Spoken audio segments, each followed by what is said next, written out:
Hello beavers, welcome to filmi craft. நான் உங்கள் அருண். இந்த எபிசோடில் காந்தி டாக்ஸ் படம் எப்படி இருக்குது அப்படின்னு தான் இங்கே நம்ம பார்க்க போகிறோம். படத்துடைய கதை என்ன அப்படின்னு கேட்டிங்கன்னா, படத்தில் விஜய் சேதுபதியும் அவங்க அம்மாவும் ஒரு சின்ன வீட்டில் குடியிருக்கிறாங்க. விஜய் சேதுபதி அம்மா படுத்த படுக்கையாகவே எப்பயுமே இருக்கிறாங்க. இப்போ இவருக்கு தன்னுடைய வாழ்க்கையை இதிலிருந்து இந்த லைஃப் ஸ்டைலை அடுத்த கட்டத்துக்கு எடுத்துகிட்டு போகணும் அப்படின்னா கண்டிப்பாக ஒரு வேலையை வாங்கி ஆகும் இம்மீடியட்டா அப்படின்னு ஒரு மிகப்பெரிய தேடல். அதுக்கு இன்னொரு காரணம், ஆப்போசிட் வீட்டில் தான் படத்துடைய கதாநாயகியான ஆதித்ய ராவ் ஹைதரி இருக்காங்க. அவங்க விஜய் சேதுபதியை காதலிக்கவும் செய்கிறாங்க. அதனால் எப்படியாவது சீக்கிரம் செட்டில் ஆகணும் அப்படின்னு நினைக்கிறாப்புல.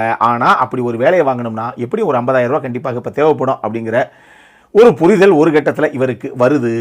எப்படியாவது இந்த காசை உஷார் பண்ணணும் அப்படிங்கிறதுக்காக நம்ம விஜய் சேதுபதியை களத்தில் இறங்க போக, இதுக்கப்புறம் இந்த கதையில் என்ன தான் நடந்தது, இதுதான் இந்த படத்துடைய மொத்த கதையை.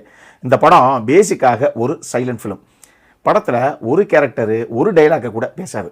அப்படி இருக்கும்போது ஒரு வார்த்தை கூட ஒரு கதாபாத்திரம் பேசாமல் மொத்த படத்துடைய கதையும் ஆடியன்ஸுக்கு நீங்கள் புரிய வைக்கணும் அப்படிங்கிறது ஒரு மிகப்பெரிய சேலஞ்சிங்கான ரிஸ்கியான ஒரு டாஸ்க்கு. அப்படி ஒரு டாஸ்க் எடுத்துகிட்டு தான் இந்த டீம் களத்தில் இறங்கியிருக்கு. இருந்தோம் இந்த படம் பார்க்கும்போது நிச்சயமாக நம்ம கமல் சார் நடித்த பேசும் படம் நம்மளுடைய மைண்டில் பல இடங்களில் வந்துட்டு போகத்தான் செய்யுது. அதுவும் குறிப்பாக இந்த படத்துடைய ஃபர்ஸ்ட் ஹாஃப், இந்த கதைக்களம் ஆரம்பிக்கும் போதே பல விஷயங்கள் இதுக்கு அதுக்கும் அப்படி லைட்டாக ஒத்து போகிற மாதிரியே இருக்குது. இந்த படத்துடைய பலம் அப்படிங்கிறது இந்த படத்துடைய செகண்ட் ஹாஃப் தான். குறிப்பாக 2 கதாநாயகர்களுடைய கதாபாத்திரங்களும் டிசைன் பண்ணப்பட்ட விதம், அவங்களுடைய லைஃப் ஸ்டைலு, பணத்தின் மீதான அவங்களுடைய புரிதல், இந்த படத்துடைய அந்த செகண்ட் ஹாஃபில் வரக்கூடிய அந்த கிளைமேக்ஸ் சீக்வன்ஸு, ஸ்டேஜிங் பண்ணப்பட்ட விதம், ஆர்டிஸ்டுடைய பெர்ஃபார்மன்ஸு, இதில் கிளைமேக்ஸில் 2 ஹீரோஸுக்கும் இடையிலான அந்த கன்ஃபரன்டேஷன் சீனு, இதை தாண்டி அவங்க இதில் கன்வே பண்ண வந்த ஒரு நல்ல மெசேஜ் அப்படின்னு சொல்லி இந்த படத்துடைய செகண்ட் ஹாஃப் ஓரளவுக்கு சுவாரஸ்யமாக நீட்டாகவே பண்ணியிருக்கு இந்த டீம். படத்தில் விஜய் சேதுபதி அந்த கதாபாத்திரத்துக்கு என்ன தேவையோ அதை கணக்கச்சிதமாக கொண்டு வந்திருக்கார் அப்படின்னு தான் நான் சொல்லுவேன். அதுலேயும் குறிப்பாக அந்த ஃப்ளூட்டை வச்சு நிற்கிற அந்த ஒரு சீக்வன்ஸாக இருக்கட்டும், பக்கத்து வீட்டு காருடைய தட்டில் இருந்து அந்த சாப்பாடை எடுத்துகிட்டு போய் சாப்பிட்ற அந்த ஒரு சீக்வன்ஸாக இருக்கட்டும், அந்த கிளைமேக்ஸை கன்ஃபரன்டேஷன் சீக்வன்ஸாக இருக்கட்டும்னு சொல்லி ரொம்ப சட்டிலாக பட் அழகாக விஜய் சேதுபதி கொண்டு வந்திருந்தார் ஸ்க்ரீனில் இன் டேர்ம்ஸ் ஆஃப் பெர்ஃபார்மன்ஸ். அதே மாதிரி அரவிந்த் சாமியை பொறுத்தளவுக்கு அது ஒரு டெய்லர் மேட் ரோலோ அவருக்கு அப்படிங்கிற மாதிரியே எனக்கு ஒரு ஃபீலு. அந்த கதாபாத்திரத்துக்கு என்ன தேவையோ அதை நேர்த்தியாக நீட்டாக கொண்டு வந்தார் அவர். பட் அந்த கேரக்டர் இன்னுமே கொஞ்சம் நல்லா எக்ஸ்ப்ளோர் பண்ணியிருக்கலாங்க. இன்னுமே பெர்ஃபார்மன்ஸுக்கான ஸ்கோப் அவர் கொடுத்துருக்கலாம். பெருசாக அவருக்கு பெர்ஃபார்மன்ஸுக்கான ஸ்கோப்பே கிடைக்கல அப்படிங்கிற மாதிரி எனக்கு ஒரு ஃபீலு. இது போக இன்னும் 2 முக்கியமான கதாபாத்திரங்கள்னா, ஒன்று ஆதித்ய ராவ் ஹைதரி, இன்னொன்று சித்தார்த் ஜாதவ். இந்த 2 பேரும் அவங்களுக்கு கொடுக்கப்பட்டது என்னவோ அதை நீட்டாக பண்ணிட்டு போயிட்டாங்க.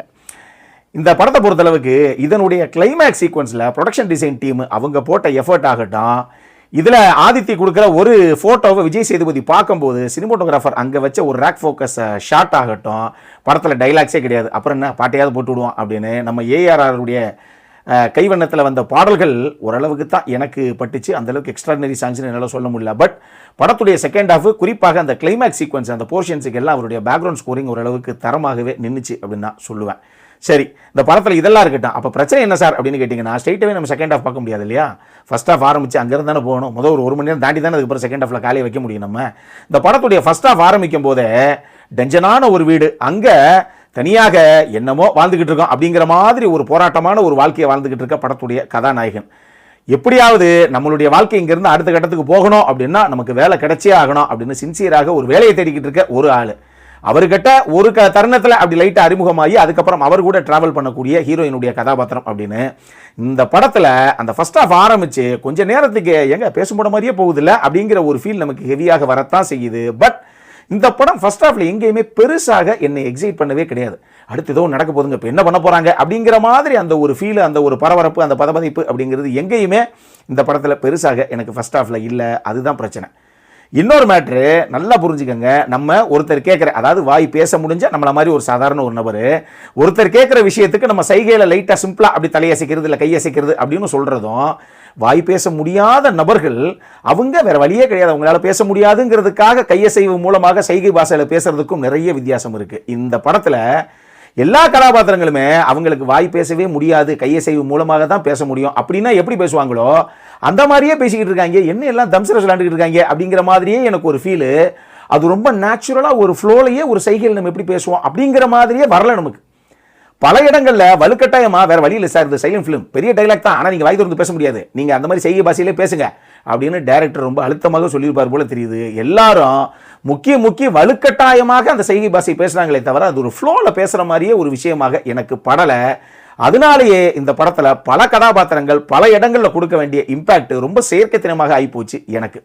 இதை தாண்டி இந்த படத்தில் அந்த திருடனுடைய கதாபாத்திரம் வருது இல்லையா, அந்த கதாபாத்திரமே கூட பெருசாக எந்த ஒரு இம்பாக்டையும் நமக்குள்ள விடலை. என்னங்க இது, எதுக்கு இந்த கேரக்டர் தேவையில்லாமல் வழுக்க டைம் வாலண்டியர் வண்டியில் ஏற்றி அவங்கள ஓட்டிக்கிட்டு இருக்காங்க அப்படிங்கிற மாதிரியே ஒரு ஃபீலை தான் அந்த கதாபாத்திரம் எனக்கு கொடுத்துச்சு. அதே நேரத்தில் அந்த படத்துடைய கிளைமேக்ஸ் நீங்கள் எடுத்துக்கிட்டீங்க அப்படின்னா கூட விஜய் சேதுபதியுடைய அந்த கதாபாத்திரத்தை எந்த அளவுக்கு ப்ராப்பராக கன்வின்சிங்காக இவங்க ஃப்ளஷ் அவுட் பண்ணாங்களோ அந்த அளவுக்கு அரவிந்த் சாமியுடைய கேரக்டரை இவங்க ஃப்ளஷ் அவுட் பண்ணலையோ. எங்க ஒருத்தர் எப்படி இருக்கணும் அப்படிங்கிறதுக்கு இந்த கதாபாத்திரத்தை நீங்க காமிச்ச மாதிரி இருக்கக்கூடாது அப்படிங்கிறதுக்கு எப்படின்னு சொல்லி அந்த கதாபாத்திரத்தை காமிச்சிட்டீங்களோ அப்படிங்கிற மாதிரியே எனக்கு ஒரு ஃபீல். இது ஒரு மாதிரி நெகட்டிவ் ஷேட்ல போகல அப்படிங்கிற மாதிரியே எனக்கு ஒரு ஃபீல் வந்துருச்சு கடைசியாக. அதை நான் சொல்றதை விட நீங்க படமாக பாருங்க, உங்களுக்கு புரியும். இல்லைன்னா அதை கொஞ்சம் சீனாக உங்க எக்ஸ்பிளைன் பண்ணி ஸ்பாய்லர் கொடுத்தா தான் அந்த சீனை நான் தாண்ட முடியும், அந்த விமர்சனத்தை. அதனால அது நீங்க பாருங்க, நான் என்ன சொல்றேன் அப்படிங்கிறது உங்களுக்கு தெரியும். மொத்தமாக இந்த படம் எப்படி இருக்கு அப்படின்னு கேட்டீங்கன்னா, பெருசா சுவாரஸ்யம் இல்லாத ஒரு ஃபர்ஸ்ட் ஹாஃப், ஓரளவுக்கு நீட்டான செகண்ட் ஹாஃப், ரெண்டும் சேர்ந்தது தான் இந்த காந்தி டாக்ஸ். நம்மளை பொறுத்தளவுக்கு ஒரு ஆவரேஜான வாட்ச் தான் இந்த படம். அடல் கன்னட பொறுத்தளவுக்கு எதுவுமே கிடையாது, இது ஃபேமிலியோட பார்க்கக்கூடிய படம் தான். இந்த படம் இப்போ தியேட்டர்ஸ்ல வெளியாயிருக்கு. அப்புறம் என்ன, இதே மாதிரி இன்னொரு வீடியோவோட அடுத்த முறை உங்களை சந்திக்கிற வரைக்கும் இட்ஸ் அருண் சைனிங் ஆஃப்.